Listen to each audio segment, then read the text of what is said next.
प्रभु तेरा धन्यवाद देता हूँ खुदावन, आज फिर तूने हमें मौका दिया खुदावन, और तू कितना प्यारा है खुदावन। विशेषकर आज खुदावन हमने जो गवाही सुनी तेरी कि तूने किस तरह से हमारी बहन प्रतिभा को सब चीजों से छुटकारा दिलाया खुदावन, उसका हम धन्यवाद देते हैं। और इसके लिए हम और दृढ़ संकल्प है खुदावन कि तेरी राज के लिए हम कार्य करने वाले होंगे खुदावन, और तेरे वचन को, तेरे सत्य को लोगों के बीच में बांटने वाले होंगे, क्योंकि तेरा सत्य ही लोगों को आजाद करता है खुदावन। और धन्यवाद देता हूँ खुदावन, आज तूने फिर मौका दिया इन लोगों के बीच एक छोटी सी झुंड जो भेड़े तत्पर है खुदावन तेरे से सुनने के लिए खुदावन। निस्संदेह खुदावन पवित्र आत्मा के द्वारा तू मुझे जो सिखाता है, तू इन लोगों के बीच में, इनकी बीच में साझा करेगा खुदावन, ताकि ये सत्य को जान के उन क्षेत्रों में जहां इन्होंने अभी तक सीखा नहीं है वहां आजाद हो सकेंगे खुदावन। और खुदावन इन सत्यों को खुदावन आगे खुदावन लोगों के बीच में बांटने वाले होंगे, जैसा लोग कर रहे हैं अभी, और जैसा ये बता रहे हैं खुदावन कि लॉकडाउन में भी तू हमारे साथ जुड़ा हुआ है। और खुदावन इसके लिए आज भी लॉकडाउन में बहुत बड़े बड़े काम हो रहे हैं खुदावन, उसका हम धन्यवाद देते हैं, विशेषकर धन्यवाद देते हैं इस समय के लिए खुदावन।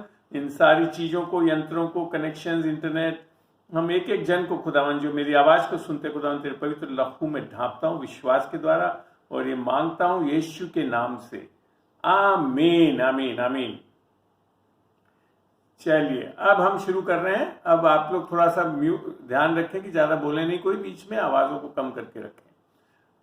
चलिए, तो आज जैसे पहले मैं अनंत जीवन के बारे में, जो सबसे इंपॉर्टेंट इशू है, जैसा कि बाइबल में सुसमाचार जो यूहन्ना 3:16 है उसमें भी यही लिखा है कि परमेश्वर ने जगत से ऐसा प्रेम किया कि उसने अपना इकलौता बेटा दे दिया कि जो कोई उस पर विश्वास करे वो नाश ना हो परंतु अनंत जीवन पाए। प्रभु का धन्यवाद। सबसे पहले मैं हमेशा जब कोई शिक्षा देता हूं तो पहली वो चीजों को बताता हूं जो कि लोग गलत समझ बैठे हैं। गलत इन द सेंस कि पूर्ण रूप से नहीं समझे। ये मैं नहीं कहता हूं कि बिल्कुल गलत है, पूर्ण रूप से सत्य को नहीं जाने। तो अमूमन जो लोगों से मैंने जब सेविकाई में पूछा कि अनंत जीवन क्या है, तो लोगों का जवाब ये आता है कि लोग जब अच्छे काम करते रहेंगे इस दुनिया में, और जब हमारी फिर शारीरिक मौत होगी, तब जाकर हम हमेशा के लिए स्वर्ग में परमेश्वर के साथ रहेंगे। ये अमूमन लोगों का उत्तर होता है। अर्थात इस जिंदगी के बाद मरने और उसके बाद परमेश्वर के साथ स्वर्ग में रहना, इसको वो अनंत जीवन मानते हैं। निस्संदेह ये अनंत जीवन का एक पार्ट है। पहली चीज कि वो धर्म के कामों के कारण नहीं हो रहा है जो गलती करते हैं, और इसको अगर हम यूं मानते हैं तो हम लोग सही बात में अनंत जीवन को एक तरह से खाली ये मान रहे हैं कि पापी को हमेशा के लिए नरक में नहीं रहना है, बाद में जाकर स्वर्ग में रहना। मगर आपको सही बात बता दूं, हमेशा की जीवन पापी के लिए भी है। पापी भी हमेशा के लिए जीते रहेंगे, मगर कहां जिएंगे? आग की कुंड में जिएंगे। तो अनंत जीवन मात्र ये नहीं है कि हम हमेशा के लिए जी लें, निस्संदेह वो है, मगर एक पापी भी हमेशा के लिए जिंदा रहेगा। तो फिर अनंत जीवन क्या है, इसको भी समझना बहुत जरूरी है। अगर लोग बाग ये सोच रहे हैं कि हम अपने धर्म के कामों के कारण इसको पालेंगे, तो ये सबसे बड़ी भूल है। और ऐसे लोग भी सही रूप से अनंत जीवन को पाते नहीं है, और हमेशा के लिए हो सकता है स्वर्ग की नरक की आग में जलते रहें। क्योंकि अगर धर्म के कामों से अनंत जीवन आ जाए तो पापी भी बहुत अच्छे धर्म के काम कर सकते हैं। बाइबल में लिखा है, जब हम पढ़ते हैं यशाया 64:6, तो यहाँ लिखा है, हम तो सबके सब अशुद्ध मनुष्य के से हैं, अर्थात हम लोग पापी लोग हैं, और हमारे धर्म के काम सब के सब, अर्थात पापी होकर भी हम सब अच्छे अच्छे काम कर सकते हैं, परंतु उसमें प्रॉब्लम क्या है? वो मैले चित्रों के समान है परमेश्वर के सामने। ये है प्रॉब्लम। तो ये चीज को, इस सत्य को भी जानना बहुत जरूरी है कि फिर हम कैसे अनंत जीवन को पाएंगे। तो निस्संदेह हम सब के सब ने पाप किया। परमेश्वर का वचन बड़ा स्पष्ट बताता है, इस संसार में आदम और हव्वा के पाप में गिरने के बाद सब के सब पापी रहे हैं। जैसा रोमियो 3:23 बताती कि हम सब ने पाप किया है और परमेश्वर की महिमा से रहित हैं। तो परमेश्वर का वचन बड़ा स्पष्ट है, इसमें ज्यादा सोचने की बात नहीं कि कोई सोचे कि नहीं मैंने पाप नहीं किया। बोलने से नहीं होता, वचन को हमेशा हमारे जीवन में ऊपर रखना चाहिए हमको। और वचन बोलता है कि हम सब ने पाप किया है और परमेश्वर की महिमा से रहित हैं। तो आज फिर हम ऐसे भी लोग देखते हैं जो बहुत अच्छी बाइबल पढ़ते हैं। तो बाइबल के लिए भी लिखा है बड़े लोग जो पवित्र शास्त्र को ढूंढते हैं अनंत जीवन पाने के लिए, मगर वहां पे भी वो एक गलती करते हैं, वो यीशु मसीह के पास नहीं आते।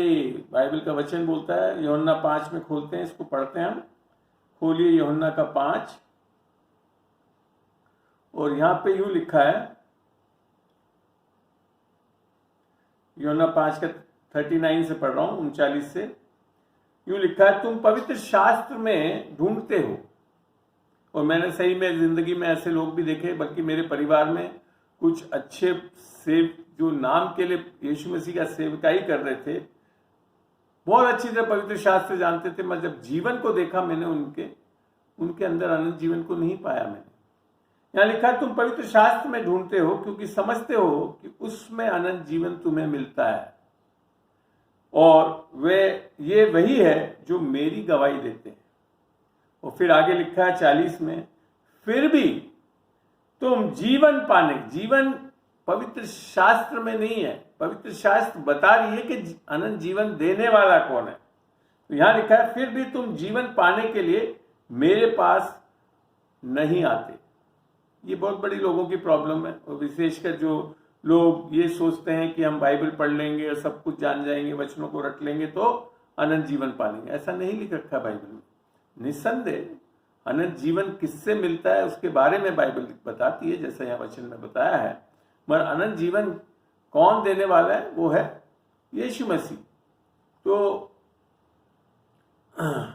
ये सब चीजों को देखने से कई बार फिर लोग बात सोचते हैं, अच्छा कुछ लोग जाएंगे, कुछ लोग और कई प्रकार के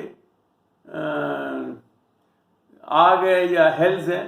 नरक ऐसे नहीं है, नरक एक ही टाइप का है, और उसमें जाने वाले भी एक ही कारण से जाते हैं, अर्थात यीशु मसीह को अपना उद्धार करता हो प्रभु अनंत जीवन पाने के लिए नहीं आते हैं। ठीक है ना।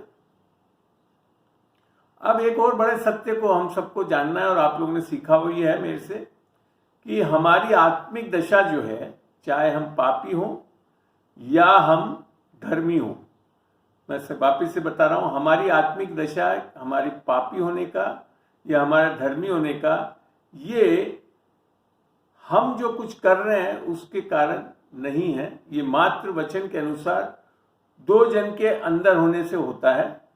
पहला तो लिखा है रोमियो 5:19 में, कि पढ़ते हैं इसको, रोमियो 5:19 में, रोमियो का 5:19 खोलेंगे, सॉरी 5:19 में यूं लिखा है कि क्योंकि जैसे एक मनुष्य के आज्ञा ना मानने से बहुत लोग पापी ठहरे।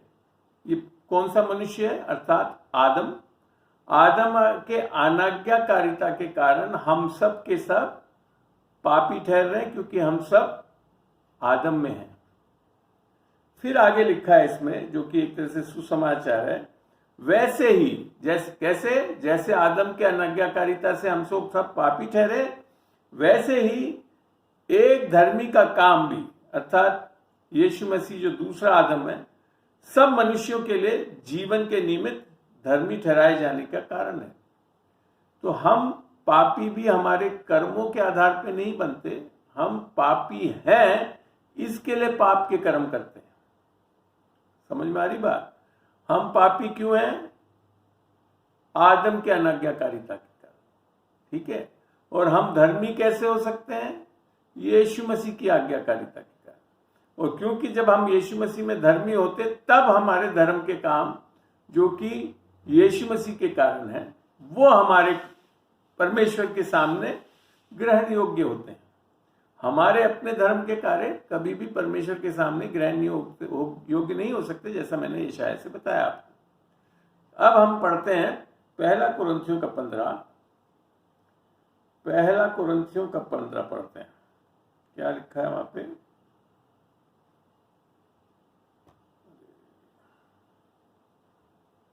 कई बार मेरी बाइबल खोलने में तंग करती है। इसमें कुछ ऐसा लिखा है, खुल नहीं रहा मेरी हिंदी बाइबल। यहाँ यूं लिख रखा है कि आदम के कारण हम सब मर गए, परंतु यीशु मसीह वो जीवनदायक आत्मा है। ठीक है, ऐसे ही लिखा है। कोई पढ़ दे तो मैं खुश होऊंगा। यहाँ पे मेरे से खुल नहीं रहा है मेरे इसमें। 15 का 22 पढ़ दे कोई।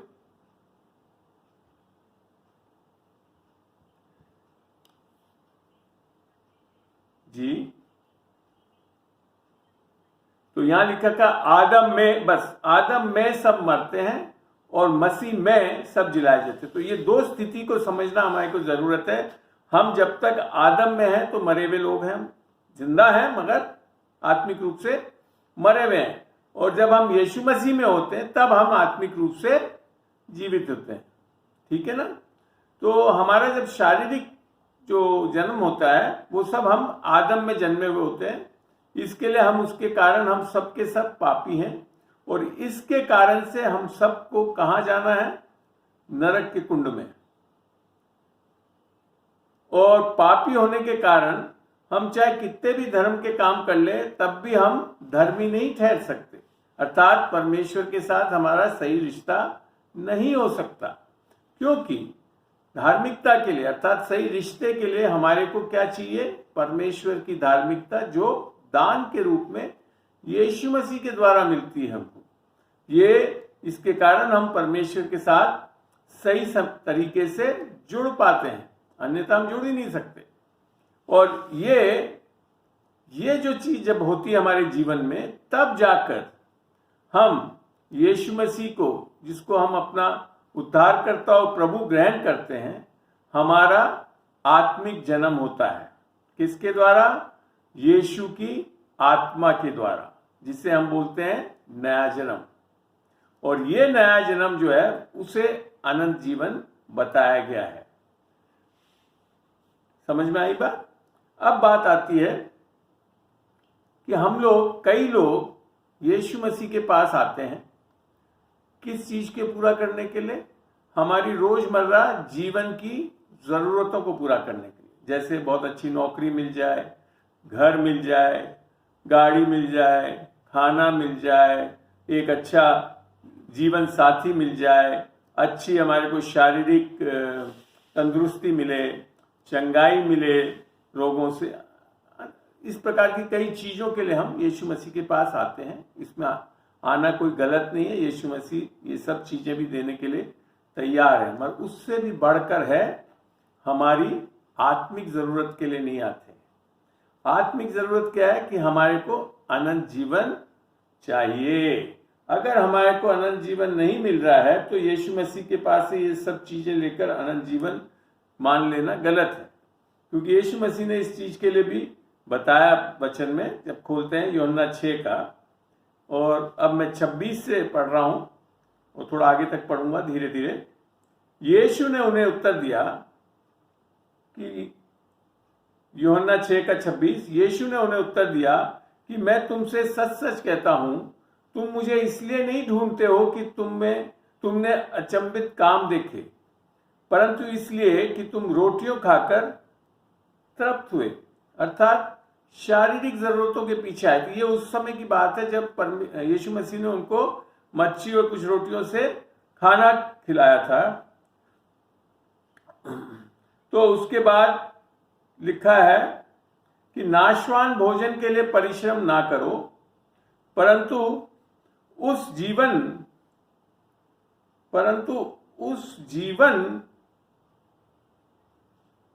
भोजन के लिए, तो जो अनंत जीवन तक ठहरता है, उसके लिए परिश्रम करना है, जिसे मनुष्य का पुत्र तुम्हें देगा। कौन दे सकता है अनंत जीवन?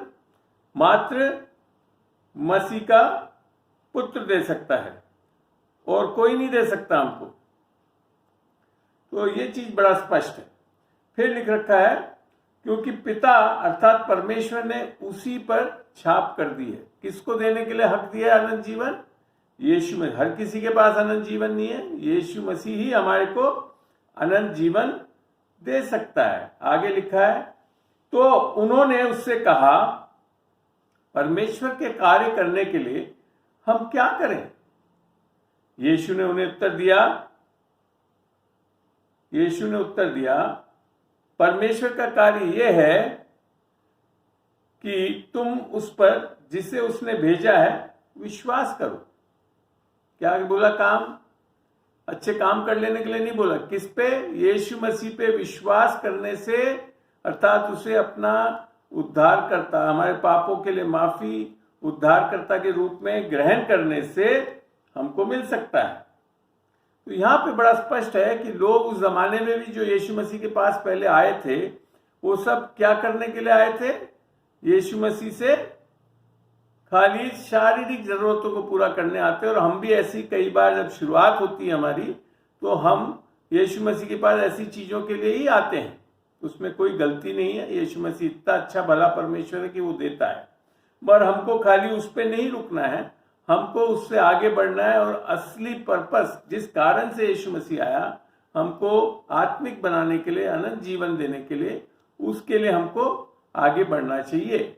जो अक्सर लोग बाग इस सही शिक्षा को हम कई बार कई कलीसियाओं में भी नहीं देखते, तो लोग बाग लगातार कई सालों से यीशु मसीह के पीछे लगे हुए हैं चीजों को पाने के लिए, और चीजें मिल भी रही हैं। ऐसी बात नहीं कि नहीं देता यीशु मसीह, वो इतना अच्छा परमेश्वर है। वो तो कहता है मैंने हर किसी को पानी दिया, बारिश दी, सब चाहे बुरा हो चाहे अच्छा हो सबको देता है। और सही बात में जो भी अच्छी चीजें हमको मिलती है वो इस परमेश्वर यीशु मसीह के द्वारा ही सबको मिल रही है।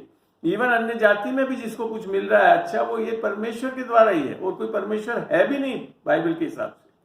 तो अब बात आती है कि आदम ने हम सबको, अर्थात सारे मनुष्य जाति को किसकी ओर बढ़ा दिया? नरक की ओर।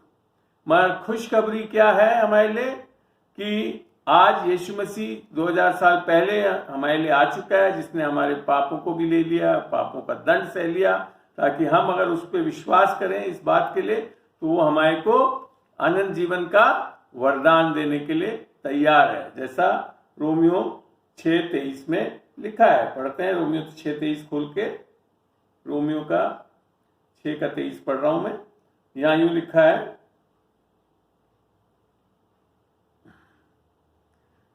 यहां ये लिखा है पापों की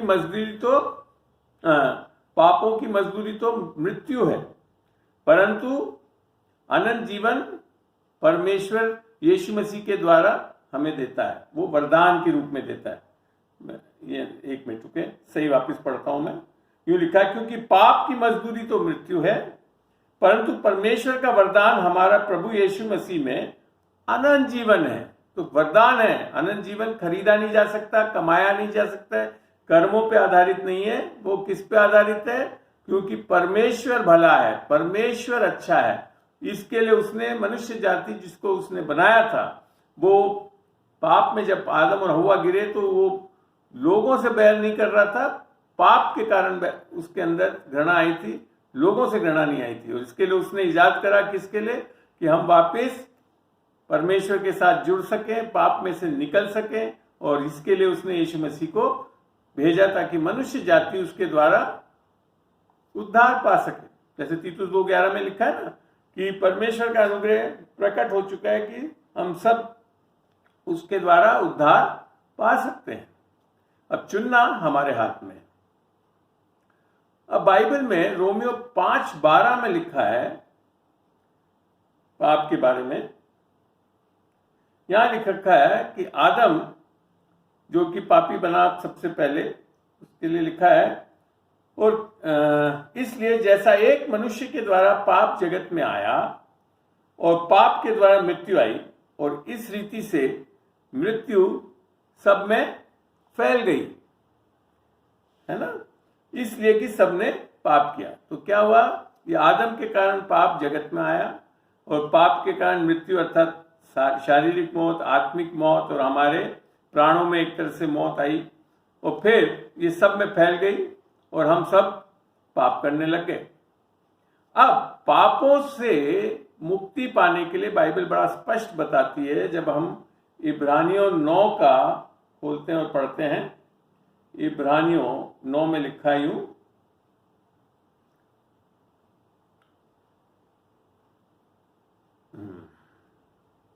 इब्रानियों 9 का 21 और 22 में जाएंगे। यहां यूं लिखा है, 21 में यूं लिख रखा है, ये तंबू के बारे में बताया था जो मूसा के टाइम में बनाया गया था, और इस रीति से उसने तंबू और सेवा के सारे सामान पर लहू छिड़का, और व्यवस्था के अनुसार प्राय सब वस्तुएं लहू के द्वारा शुद्ध की जाती हैं, और बिना लहू बहाए क्षमा नहीं होती। तो पापों से क्षमा होने के लिए क्या जरूरी है? लहू का बहाना। और लहू भी फिर कैसा होना चाहिए मनुष्य के लिए? एक ऐसा जो क्या कहते हैं, सैक्रिफाइस अर्थात बलिदान, जो कि बिल्कुल निष्खोट और निष्कलंक हो। निष्खोट और निष्कलंक का मतलब जिसमें आदम के कारण जो पाप आया वो भी ना हो, और साथ में खुद ने भी कोई पाप नहीं करा हो। तो यहाँ पे जब समझ में आता है कि यीशु मसीह ही ऐसा व्यक्ति बन पाया जो सारे मनुष्य कौम के लिए, जो भी उस पर विश्वास करे और उसे अपना उद्धारकर्ता ग्रहण करे, तो उसको वो परमेश्वर के दंड से बचाकर और हमारे आत्मिक मृत्यु को बदलकर आत्मिक जीवन अर्थात अनंत जीवन दे सके, जैसा कि यूहन्ना 3:16 में लिख रखा है। तो ये सब जानते हैं आप। तो उसके कारण हम आत्मिक मृत्यु से अनंत जीवन में प्रवेश कर सकते हैं। तो ये बहुत जरूरी है कि हम सबको निस्संदेह शारीरिक मौत आएगी। खाली ऐसे लोगों को नहीं आएगी जो यीशु मसीह के, जब हमारे को कलीसिया को लेने के लिए बादलों पे आएगा, तब उस टाइम जो जिंदा रहेंगे वो जरूर मृत्यु नहीं पाएंगे, शारीरिक मृत्यु। उसमें लिखा है जो सोए हुए हैं वो पहले यीशु मसीह में उठा लिए जाएंगे, और फिर वो लोग भी उसी प्रकार पलक झपकने में क्या पाएंगे?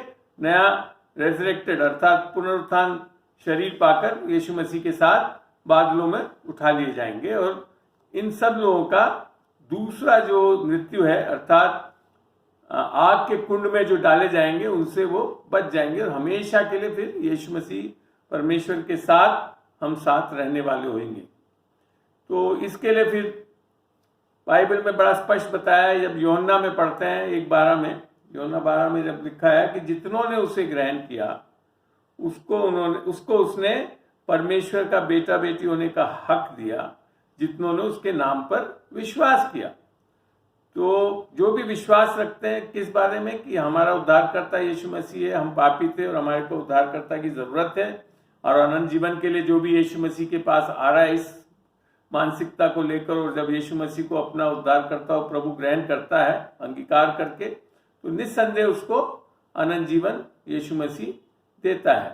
तो अनंत जीवन खाली ये नहीं है कि हम मरने के बाद अर्थात हमारी शारीरिक मौत के बाद जाकर हमेशा के लिए यीशु मसीह के साथ रहेंगे, परंतु अनंत जीवन के बारे में बड़ा स्पष्ट बाइबल एक तरह से परिभाषा देती है। जब हम यूहन्ना 17 को खोलते हैं और 1 से पढ़ रहा हूं मैं इसे, यीशु ने ये बातें कही और अपनी आंखें आकाश की ओर उठाकर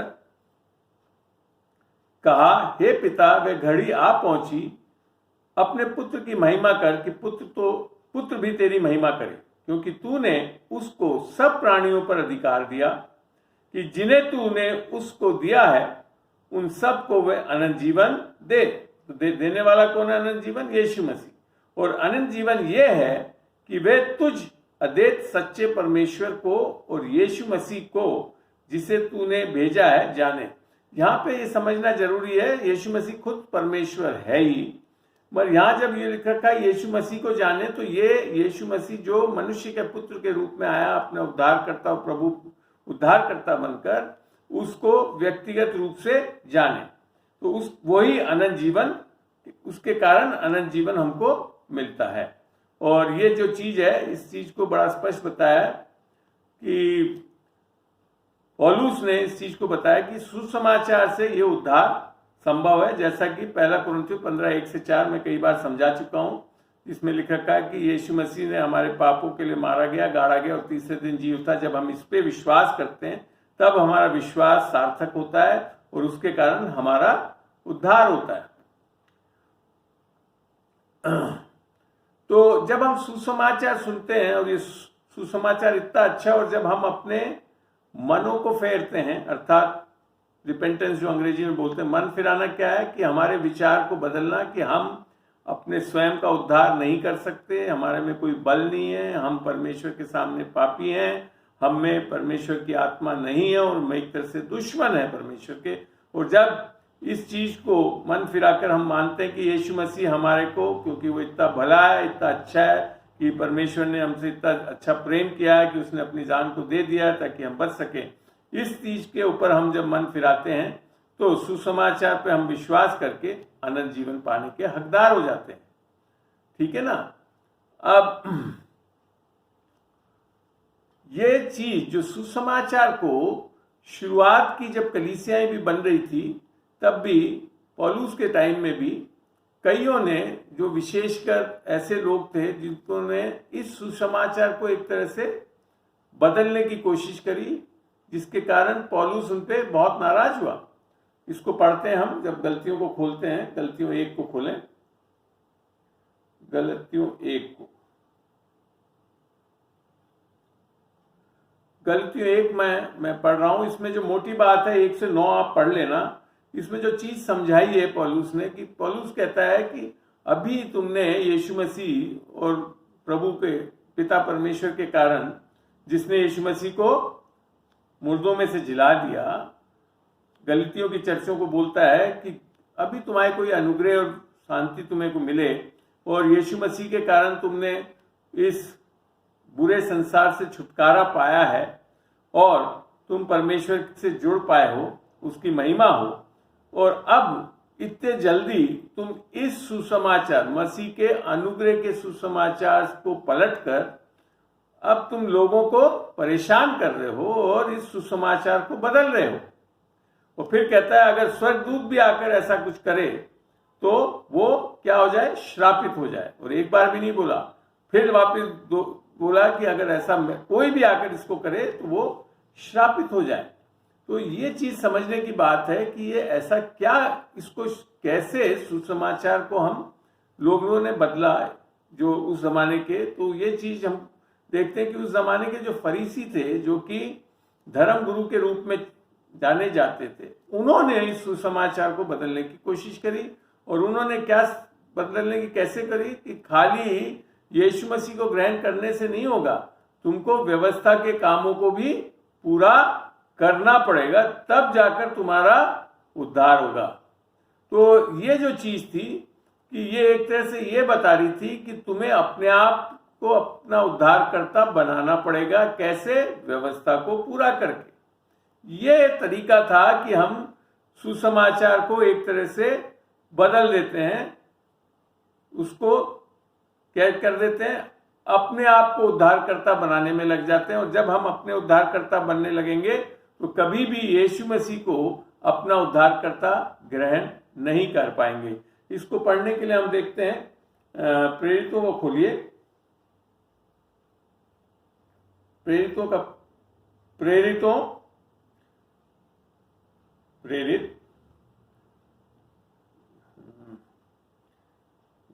बाइबल अटकती बहुत है भैया, ये आईपैड में कई बार दिक्कत आती है, मैं दिख रहा हूं, तो हिंदी की बाइबल ही लेकर बैठना पड़ेगा। 1 मिनट रुकना बेटा। प्रेरितों का 15 खोलिए, प्रेरितों का 15।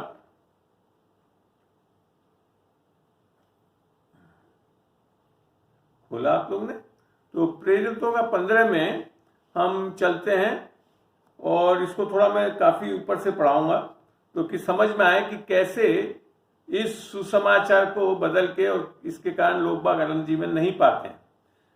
1 से ही पढ़ रहा हूं मैं। फिर कितने लोग यहूदिया से आकर भाइयों को सिखाने लगे कि यदि मूसा की रीति पर तुम्हारा खतना ना हो तो तुम उद्धार नहीं पा सकते, अर्थात व्यवस्था के नीचे ले आने लगे।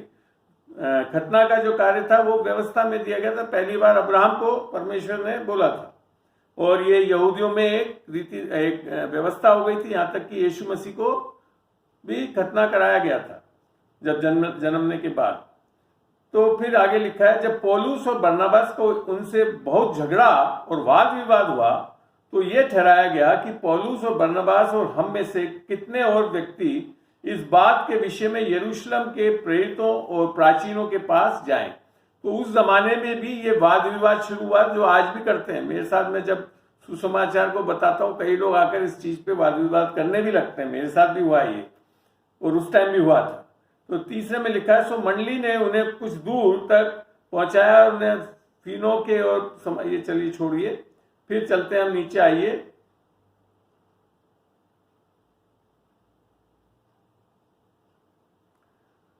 अब 5वें में लिखा है, परंतु फरीसियों के पंथ में से जिन्होंने विश्वास किया था उनमें से कितने ने उठकर कहा कि उन्हें खतना कराना और मूसा की व्यवस्था को मानने की आज्ञा देनी चाहिए। क्या कहा? कि खाली यीशु मसीह पे नहीं, ये मूसा और व्यवस्था 10 नियमों को करेंगे तभी उद्धार होगा। तब प्रेरितों और प्राचीन इस बात के विषय में विचार करने के लिए एकत्रित हुए। और फिर लिखा है, तब पतरस ने बहुत वाद विवाद, देखो यहाँ लिखा था बहुत वाद विवाद हुआ इस पे, और आज भी कलीसियाओं में इस पे बहुत वाद विवाद होता है, लोगों में, विश्वासियों में भी वाद विवाद होता है।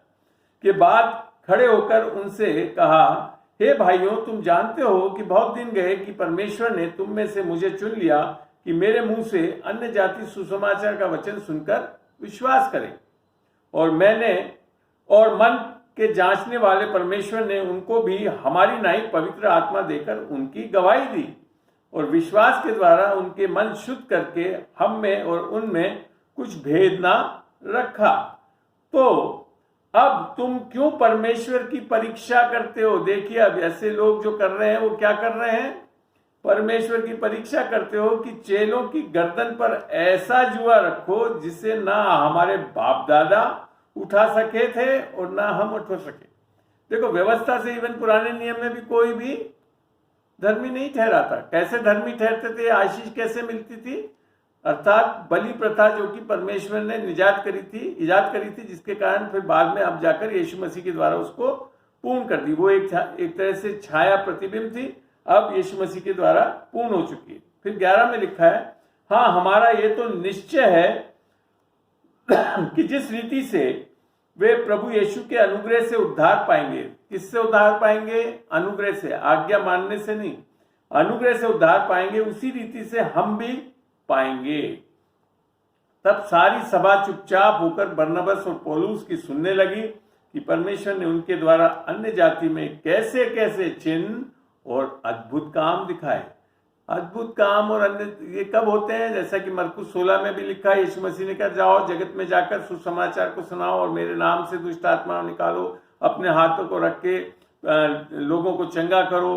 तो वहां पे फिर लिखा है, जैसे ही वो जाकर सुनाया उन्होंने, तो प्रभु उनके साथ काम करा और वो चिन्ह और चमत्कार देख ले। तो जब तक आप सही सुसमाचार सही ढंग से नहीं जान के उसमें बिना व्यवस्था को जोड़े हुए सुसमाचार पे आधारित अनुग्रह से बताओगे, तब और वो ग्रहण करेंगे, तब जाकर आप उद्धार पाएंगे। उद्धार सबसे बड़ा चमत्कार है एक मनुष्य के जीवन में, और उसी के कारण बाकी भी चमत्कार होते हैं और आश्चर्यकर्म उससे होते हैं। ठीक है ना? तो बड़ा स्पष्ट है। तो ये आप मत घबराएं कि आजकल ही हो रहा है। ये जब कलीसिया शुरुआत हुई तब भी ये विवाद शुरू हुआ, और आज तक ये विवाद होता रहता है, कलीसियाओं में होता रहेगा, मैं मानता हूं। मगर जिसने सही ढंग से इस सुसमाचार को पाया उसने छुटकारा पाता है, अनंत जीवन पाता है, पापों से माफी पाता है, परमेश्वर की बुद्धि ज्ञान अनुसारी आशीषें यीशु मसीह के द्वारा ही हमको मिल पाती है। तो अब ये समझ में आता है कि व्यवस्था के पीछे फरीसी लोग और आज भी कई कलीसियां क्यों पड़ी रहती हैं? क्योंकि व्यवस्था से एक धार्मिकता जरूर आती है जिसको बोलते हैं स्वयं की धार्मिकता। पौलुस ने भी, जो कि एक फरीसी था, उसने भी बोला कि मैं आज्ञाओं को मानने में सबसे बढ़िया हूं। मगर जब पौलुस ने वास्तव में जब देखा कि उससे बढ़कर क्या चीज है, ये देखने के लिए हम चलते हैं फिलिपियों में। फिलिपियों को खोलिए आप और इसमें 3 अध्याय को खोलते हैं और हम चलते हैं 3 अध्याय में। और जब इसको पढ़ेंगे आप 1 से 9 तक, तो पहले मुख्यतः जो है पौलुस ने अपनी तारीफ करी, अपने बारे में बताया कि मैं कौमों में, मेरे माँ बाप की तरफ से दोनों यहूदी कौमों में से हूँ, मैं आज्ञाओं को मानने में सबसे बेहतर फरीसी रहा हूँ, सब रहा हूँ, बहुत अच्छा है। और परमेश्वर के एक तरह से जो वो समझते थे कि परमेश्वर के राज्य में क्या करना चाहिए, कि हम आज्ञाओं को मानना चाहिए और लोगों को आज्ञाओं को मनाना चाहिए, और लोगों को इवन यहाँ तक कि वो सताव करता था। मगर उसने फिर अंत में 3:9 में क्या देखा, 3:9 में क्या बोलता है वो, फिलिपी 3:9 में, और उसने पाया जाऊं, क्या बोल रहा है, कोई एक बहुत बड़ी चीज बोल रहा है पौलुस कि अब मैं यीशु मसीह में पाया जाऊं, ना कि अपनी उस धार्मिकता के साथ जो व्यवस्था से है। तो व्यवस्था से क्या आती है, अपनी धार्मिकता, अर्थात हम अपने कामों पे अपने भरोसे से जीना चाहते हैं, जैसा यीशु मसीह ने भी लूका 18:9 में 9 से 11 में बीच में एक फरीसी और एक चुंगी लेने वाले के बीच में बारे में पूरा समझाया वहां पे। तो वो फरीसी सारे धार्मिक काम ही कर रहा था, मगर तब भी यीशु मसीह ने बोला कि वो तो धर्मी नहीं ठहर पाया, मगर वो पापी जो अंदर घुसा भी नहीं मंदिर में, मगर बाहर ही खड़ा होकर खाली ये बोला कि मुझ पापी को बचा ले परमेश्वर, तो वो धर्मी ठहर गया। तो यहाँ उस चीज को ध्यान रखते हुए पौलुस अब क्या बोल रहा है कि और मैं उसमें पाया जाऊं, ना कि अपनी उस धार्मिकता के साथ जो व्यवस्था से है, वरन उस धार्मिकता के साथ जो मसीह पर विश्वास करने के कारण है और परमेश्वर की ओर से विश्वास करने पर मिलती है। व्यवस्था के कामों को पूरा करने से नहीं मिलती, किससे मिलती है, यीशु मसीह पे विश्वास करने से मिलती है। तो यहां बहुत स्पष्ट समझ में आता है कि हम उद्धार, अनंत जीवन, नया जन्म, जो कि एक तरह से एक दूसरे से संबंधित सारी एक ही बातें हैं, उसको कैसे पाते हैं, यीशु मसीह के क्रूस पे किए गए कार्य, अर्थात मात्र यीशु मसीह के लहू के बहाए जाने पर हमारे को माफी मिल रही है पापों से, और उसके जी उठने के कारण हम धर्मी ठहर रहे हैं। ये चीज ध्यान रखना बहुत जरूरी है। कई मैंने देखा है, ऐसे लोग भी मैंने देखा है जो खाली यीशु मसीह का मरने और पर को विश्वास करते हैं, मगर जी उठने पे विश्वास नहीं करते। वो भी सही रूप से सुसमाचार को नहीं समझे हैं, क्योंकि हम जब रोमियो को खोलें, और मैं इसको समझाता ये दोनों चीज होना क्यों जरूरी है। रोमियो में हम चलते हैं और रोमियो का 4 खोलते हैं।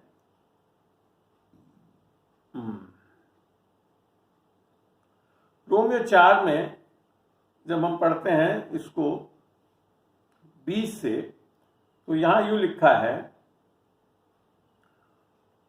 ये पहले तो उसने अब्राहम के बारे में लिखा है, और ना अविश्वासी होकर परमेश्वर की प्रतिज्ञा पर संदेह किया, पर विश्वास में दृढ़ होकर परमेश्वर की महिमा की। विश्वास में आराम से चलने के लिए जरूरी क्या है, परमेश्वर की महिमा करनी चाहिए। और निश्चय जाना, और फिर क्या जान जाओगे, निश्चय जानो कि जिस बात की उसने प्रतिज्ञा की है वह उसे पूरी करने को भी सामर्थ्य है। इस कारण ये इसके लिए धार्मिकता गिना गया। जब ये अब्राहम ने इस चीज को विश्वास किया तो उसके लिए वो क्या धार्मिकता गिनी गई। फिर आगे लिखता है वो, और ये वचन कि विश्वास उसके लिए धार्मिकता किया गया, ना केवल उसी के लिए लिखा गया वरन हमारे लिए भी, जिनके लिए विश्वास धार्मिकता गिना जाएगा, अर्थात हमारे लिए जो उस पर विश्वास करते हैं, जिसने हमारे प्रभु यीशु मसीह को मरों में से जिलाया, वह हमारे अपराधों के लिए पकड़वाया गया और हमारे धर्मी ठहरने के लिए जिलाया गया। तो ये चीज इसके लिए जरूरी है कि यीशु मसीह का मरना और लहू बहाना तो क्या देता है हमारे को, पापों से माफी। मगर अगर यीशु मसीह जी नहीं उठता तो फिर तो सारे पाप माफ नहीं हुए होते जगत के। यही एक चिन्ह है, यही एक सिद्धांत है कि यीशु मसीह ने सारे जगत के पापों का दंड सह लिया, इसके लिए वो जी उठा, क्योंकि वो धर्मी था। तो ये चीज हमको प्रूव करती है कि हमारे जगत के सारे पापों को यीशु मसीह ने लिया। इसी के लिए बोला ना कि यीशु मसीह जगत से प्रेम किया, खाली 1-2 जन से, कुछ लोगों से जिसने यीशु मसीह को ग्रहण, ऐसा नहीं लिख रखा है। यीशु ने जगत से ऐसा प्रेम किया और उसने अपने इकलौते बेटे को दे दिया। तो ये चीज समझना बहुत जरूरी है कि यीशु मसीह के क्रूस पे किए गए कार्य के कारण आज सब जन को, सारे पापियों के, जगत के पापियों को माफी मिल सकती है। मगर अगर इस चीज को वो ले नहीं रही है विश्वास के द्वारा, तो फिर प्रॉब्लम है, फिर वो अनंत विनाश के लिए भागीदारी हो जाते हैं। तो यीशु मसीह का दंड के लिए बड़ा स्पष्ट सुसमाचार में लिख रखा है। जब यूहन्ना 3 में लिख रखा है, 16 में तो लिखा है जगत से प्रेम किया, 17 में लिखा है यीशु मसीह जगत में लोगों को दंडित करने नहीं आया, पापियों को दंडित करने नहीं आया, परंतु उन्हें बचाने आया। फिर लिखा है अगर जिसने उस पर विश्वास किया उस पर दंड की आज्ञा नहीं है, मगर जिसने विश्वास नहीं किया, 18 में लिखा है जिसने विश्वास नहीं किया वो तो दंड का भागीदारी हो चुका है। तो परमेश्वर का निर्णय का कारण क्या है? क्या हमने सबने पाप किया? कोई बात नहीं, पाप के लिए माफी का समाधान कर दिया परमेश्वर ने, मगर उस समाधान को हम नहीं ले रहे हैं विश्वास से, तो फिर हम किसके भागीदारी होंगे? पाप के। हमारे धर्म के कामों से हम परमेश्वर के सामने जाकर धर्मी नहीं हो सकते, जैसा कि रोमियो 3:19-20 को पढ़ने से बड़ा स्पष्ट समझ में आता है। तो आप देखते हैं कि व्यवस्था फिर क्या गलत चीज है? बिल्कुल नहीं, व्यवस्था आत्मिक है। परमेश्वर ने खुद ने 10 नियमों को अपने हाथों से पत्थरों की पट्टियों पे लिख के दिया था मूसा को, मगर उसके द्वारा हम धर्मी नहीं ठहर सकते।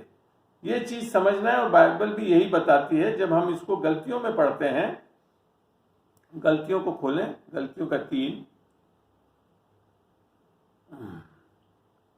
और गलतियों का 3 का 21 पढ़ेंगे हम। यहां यूं लिख रखा है, तो क्या व्यवस्था परमेश्वर की प्रतिज्ञाओं के विरोध में है? पौलुस कहता है कदापि नहीं, ऐसा नहीं है, क्योंकि यदि ऐसी व्यवस्था दी जाती जो जीवन दे सकती, अर्थात अनंत जीवन वो नहीं दे सकती थी, जो जीवन दे सकती, तो सचमुच धार्मिकता व्यवस्था से होती। और यही चीज पौलुस ने 3:21 में भी बोला कि मैं 2:21 में भी बोला कि मैं परमेश्वर के अनुग्रह को व्यर्थ नहीं ठहराता, क्योंकि अगर धार्मिकता व्यवस्था से होती तो यीशु मसीह का मरना व्यर्थ था। तो ये चीजों को हम पढ़ते क्यों नहीं है, समझते क्यों नहीं है? हम आज भी कलीसियाओं में इस चीजों को पढ़ाते क्यों नहीं है, समझाते नहीं है? पता नहीं मेरे को क्यों नहीं समझ में आया। बड़ा स्पष्ट लिख रखा कि व्यवस्था से हम धर्मी नहीं ठहर सकते, व्यवस्था से हम अनंत जीवन नहीं पा सकते। ये व्यवस्था ऐसी थी नहीं कि जिससे अनंत जीवन दे दें। और अगर अनंत जीवन व्यवस्था से आ जाती तो आपको और हमको देने की जरूरत नहीं थी। आदम और हव्वा को 10 नियम दे दिए जाते, वो पूरा कर देते, हम कोई भी पापी नहीं होता। मगर ऐसा संभव ही नहीं था, क्योंकि लहू के बहाए बिना पापों की क्षमा नहीं। तो लहू भी कैसा? निष्कोट और निष्कलंक होना था। तो ये चीजों को समझना बहुत जरूरी है कि अनंत जीवन जो है वो खोने वाला, अर्थात परमेश्वर से रिश्ता खोने वाला कौन था? अनाज्ञाकारिता ही थी। अर्थात एक जो उस टाइम व्यवस्था दी गई थी आदम को, उसने नकारा, उसके कारण वो हम सब पापी बने। मगर फिर आज्ञाकारिता से हम वापस परमेश्वर से जुड़ नहीं सकते थे, क्योंकि दूसरी व्यवस्था क्या थी कि पाप के कारण लहू का बहाना बहुत जरूरी था। तो यहां पे समझ में आता है कि जब हम ये देखते हैं कि अच्छे काम जैसे करते हैं बहुत लोग, और आपको मिलेंगे दुनिया में ऐसे भी लोग मिलेंगे जो परमेश्वर यीशु मसीह के बारे में सुना नहीं, कुछ नहीं, बहुत अच्छे काम कर रहे हैं। और मैं तो इस चीज को समझता हूँ बहुत अच्छी तरह, क्योंकि बिना यीशु मसीह के, मैं 40 साल की उम्र में यीशु मसीह में प्रभु में आया, उसके पहले भी मैं एक तरह से काफी अच्छा व्यक्ति था, और दुनिया के सारे स्टैंडर्ड्स के और मापदंड के हिसाब से मैं बहुत अच्छा व्यक्ति था। मगर अगर हम ये सोच रहे हैं कि हमारे अच्छे कामों के कारण परमेश्वर से हम रिश्ता पालेंगे, तो ये गलत है। और इस चीज पे विश्वास करने से और ये मान के कि हम व्यवस्थाओं के आज्ञाकारी होने से परमेश्वर से रिश्ता पालेंगे, तो हमारा जीवन क्या हो जाता है? एक बहुत ही बर्डन से, अर्थात बहुत जूझते रहते हैं, यत्न करते रहते हैं। और जैसा रोमियो 10:3 में लिखा था कि परमेश्वर की धार्मिकता से अनजान होकर अपनी स्वयं की धार्मिकता का यत्न करते हुए परमेश्वर की धार्मिकता के अधीन नहीं हुए। ऐसे लोग बहुत जूझते हैं, और आप में और हम में से कई लोग इस चीज को ध्यान सकते हैं, जिन्होंने बहुत अच्छे काम करना शुरू करा और सोचा कि ऐसे परमेश्वर से जुड़ जाएं, मगर तब भी हम जुड़ नहीं पाए। मगर जब हम परमेश्वर से रिश्ता के लिए हमारा जो नया जन्म होना का मानते हैं, किसके द्वारा? यीशु मसीह के द्वारा, उसके उद्धार के कारण, उसके क्रूस पे किए गए कार्य के कारण, तो फिर हम जब उद्धार पा लेते हैं, नया जन्म पा लेते हैं, तो बाइबल बताती है कि हम यीशु मसीह की आज्ञाओं को बहुत आसानी से पूरा कर पाते हैं। ये बड़ी अजीब बात कह रहा हूं मगर है सत्य ही। खोलते हैं इसको, पढ़ते हैं। पहला यूहन्ना खोलिए। देखो, परमेश्वर ऐसा नहीं कि उद्धार देकर आपको अनाज्ञाकारी बनाना चाहता है, ऐसा कहीं नहीं लिखा है। परमेश्वर बल्कि आप उसके कारण बहुत आराम से, उस नए जन्म पाने के कारण आज्ञाकारी होते हो। खोलते हैं। क्या आज्ञा दी यीशु मसीह ने, पता है आपको? अब 10 नियमों की आज्ञा नहीं दी। पहला यूहन्ना 3 में पढ़ते हैं, क्या आज्ञा दी परमेश्वर ने विश्वासियों के लिए। यहाँ पे बड़ा स्पष्ट लिख रखा है, और यहाँ पे खाली 2 आज्ञा बोली। पहला यूहन्ना 3 का 22 से 24 पढ़ रहा हूं। और जो कुछ हम मांगते हैं वह हमें उससे मिलता है, क्योंकि हम उसकी आज्ञाओं को मानते हुए और जो उसे भाता है वही करते हैं। ये आज्ञाएं वो नहीं है जो 10 नियमों की बात कर रहा है, क्योंकि 10 नियमों के बारे में तो यीशु मसीह ने बोला कि वो उन व्यवस्था का अंत था। अब क्या लिखा है 23 में? और उसकी आज्ञा ये है कि हम उसके पुत्र यीशु मसीह के नाम पर विश्वास करें, और जैसा उसने हमें आज्ञा दी है उसी के अनुसार आपस में प्रेम रखें। उसने अपने चेलों को यूहन्ना 13, 34, 35 में आज्ञा दी कि तुम एक दूसरे से प्रेम करो जैसा मैंने तुमसे प्रेम किया।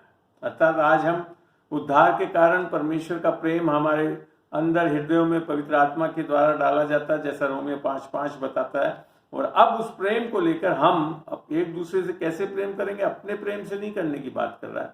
मैंने परमेश्वर के प्रेम के बारे में पूरा एक वीडियो बनाया भी है, भेजा भी है, देखें आप उसको, उसमें ज्यादा समझ पाएंगे। तो उस प्रेम से आज हमको परमेश्वर प्रेम करने के लिए बोलता है, ठीक है ना। तो ये है 2 आज्ञाएं जो कि अब परमेश्वर के वचन से हमको समझ में आता है, और ये 2 आज्ञाओं को पूरा करने से आप निस्संदेह सारी आज्ञाओं को पूरा कर लेंगे। फिर आप व्यभिचारी नहीं होंगे, ना आप चोरी करेंगे, ना कुछ करेंगे। मान के चलिए, आप अगर ये 2 आज्ञाओं को समझ जाएंगे तो निकल आएंगे और सारी आज्ञाओं को पूरा करने वाले होंगे। और यही चीज परमेश्वर के वचन में आप जब पढ़ोगे, पहला यूहन्ना 5 खोलें, यहां यूं लिख रखा है 5। ये थोड़ा कोई शांत हो जाए, कोई बोल रहा है बीच बीच में। हाँ, तो फिर यहां लिख रखा है 1 से पढ़ रहा हूं, जिसका ये विश्वास है कि यीशु ही मसीह है, वह परमेश्वर से उत्पन्न हुआ, अर्थात उसका नया जन्म हो गया, अर्थात वो बॉर्न अगेन हो गया। और जो कोई उत्पन्न करने वाले से प्रेम रखता है, और वह उससे भी प्रेम रखता है जो उससे उत्पन्न हुआ, अर्थात हम एक दूसरे से, भाई लोगों से, विश्वासियों से प्रेम रखने वाले होंगे। जब हम परमेश्वर से प्रेम रखते हैं और उसकी आज्ञाओं को मानते हैं, तो इसी से हम जानते हैं कि परमेश्वर की संतानों से प्रेम रखते हैं। कैसे जानते हैं? परमेश्वर से और लोगों और उसके संतानों से प्रेम रखते हैं, तभी हम जानते हैं कि हम परमेश्वर को जान गए। और फिर लिखा है, और परमेश्वर का प्रेम यह है कि हम उसकी आज्ञाओं को माने, और उसकी आज्ञाएं कठिन नहीं है। 10 नियमों को मानना बहुत कठिन है मेरे भाई और बहनों, पर यहां लिख रखा है उसकी आज्ञाएं कठिन नहीं है। क्यों? क्योंकि अब परमेश्वर खुद हमारे अंदर आकर विराजमान है, हमारे को अनंत जीवन मिला है, और यीशु मसीह क्योंकि अंदर है, वो परमेश्वर का प्रेम हमें मिल गया, तो अब हम बड़े आराम से ये प्रेम को कर सकते हैं। फिर क्या लिखा है 4 में? क्योंकि जो कुछ परमेश्वर से उत्पन्न हुआ है, क्या लिखा है? जो कुछ परमेश्वर से उत्पन्न हुआ है वह संसार पे जय प्राप्त करता है, और वह विजय जिससे संसार पर जय प्राप्त होती है वह हमारा विश्वास है। हमारे कर्मों से नहीं हो रहा है। किससे हो रहा है? हमारे विश्वास से हम जय पाते हैं। और फिर आगे लिखा है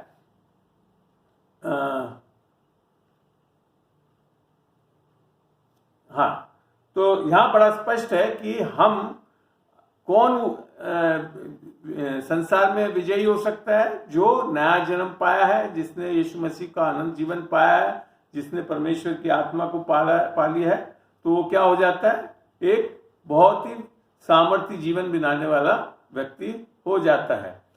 अब ये बात समझ में आती है इधर से कि हमारा सही जीना हमारे लिए सही विश्वास नहीं है। हमारा सही विश्वास हमारे को सही जीना देता है। समझ में आ रही है?